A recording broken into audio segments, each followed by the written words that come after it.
Hello, my friends. Today I have a great story for you, and it's about a little goat who has to learn to try new things. It's called Gregory the Terrible Eater by Mitchell Charmet, illustrated by Jose Arugo and Ariane Dewey. Gregory the Terrible Eater. Gregory the Terrible Eater. The author wrote a dedication to this story. He dedicated it for Andrew, the goat who tried to eat his coat.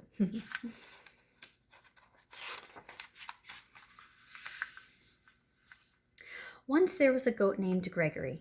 Gregory liked to jump from rock to rock, kick his legs into the air, and butt his head against walls. "I'm an average goat," said Gregory. Think about what goats do, and soon think about what goats eat. But Gregory was not an average goat. Gregory was a terrible eater. Every time he sat down to eat with his mother and father, he knew he was in for trouble. "Would you like a tin can, Gregory?" asked Mother Goat. "No, thanks," said Gregory. "How about a nice box, a piece of rug, and a bottle cap?" asked Father Goat. "Bah," said Gregory unhappily. "Well, I think this is a meal fit for a goat," said Mother Goat as she chewed on an old shoe. "It certainly is," said Father Goat as he ate a shirt, buttons and all. "I don't know why you're such a fussy eater, Gregory." So Mother and Father Goat are eating those typical goat foods: shirts, buttons, shoes, but Gregory doesn't like those things. "I'm not fussy," said Gregory. "I just want fruits, vegetables, eggs, fish, bread, and butter, good stuff like that." Mother Goat stopped eating the shoe. "Now what kind of food is that, Gregory?" she said.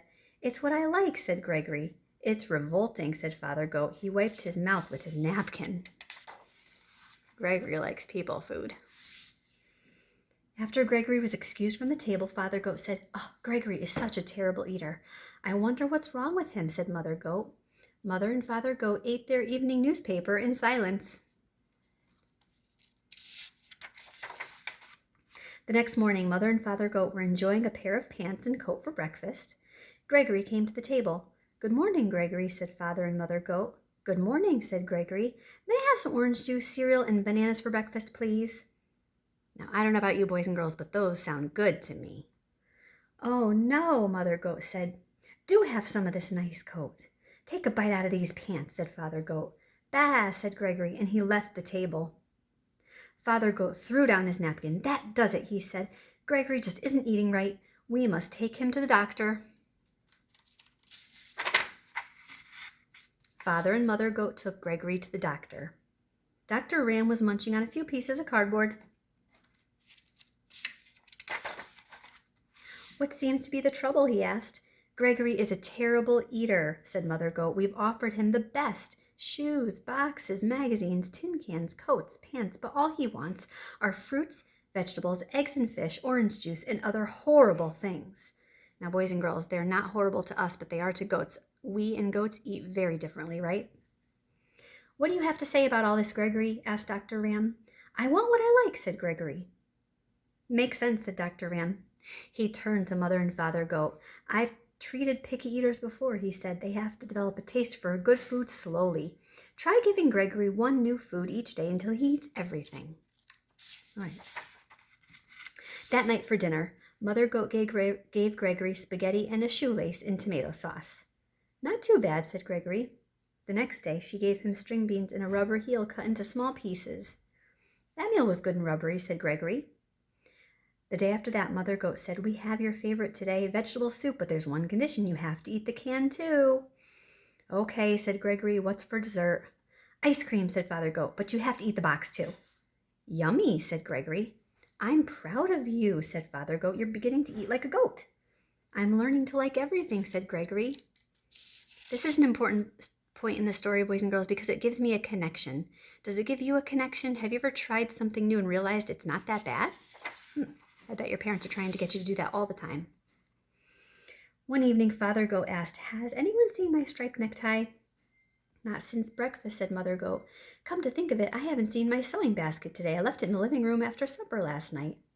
Father Goat turned to Gregory. "Gregory, have you been eating between meals?" "Yes," said Gregory. "I can't help it. Now I like everything."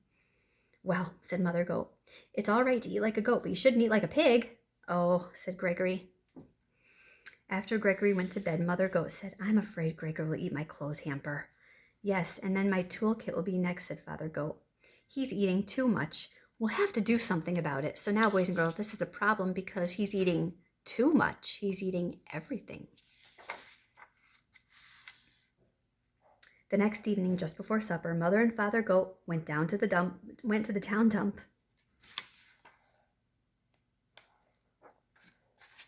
They brought home 8 flat tires, a 3-foot piece of barber pole, a broken violin, and a half a car. They piled everything in front of Gregory's sandbox. When Gregory came home for supper, he said, What's all this stuff in the yard? Your supper, said Father Goat. It all looks good, said Gregory. Gregory ate the tires and the violin, and then he slowly ate the barber pole. But when he started on the car, he said, I've got a stomach ache. I've got to lie down.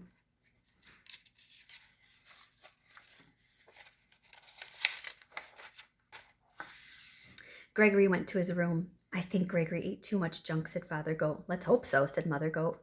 Why would they hope that he eats too much junk? All night, Gregory tossed and twisted and moaned and groaned. And look, he's thinking of everything he had to eat, and he is in pain. His stomach hurts.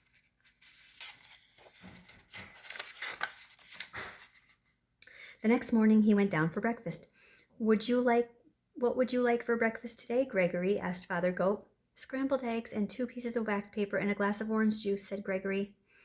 That sounds just about right, said Mother Goat. And it was. So in this story, we learned that, first of all, we have to try new things because you might like them. Your family is probably always trying to get you to try things that are good for you. And you have to be careful not to eat too much of the good stuff, because too much of anything could make you have a stomach ache or make you not feel well or not be good for you. Thank you for listening to my story today, boys and girls, and I sure hope you liked it.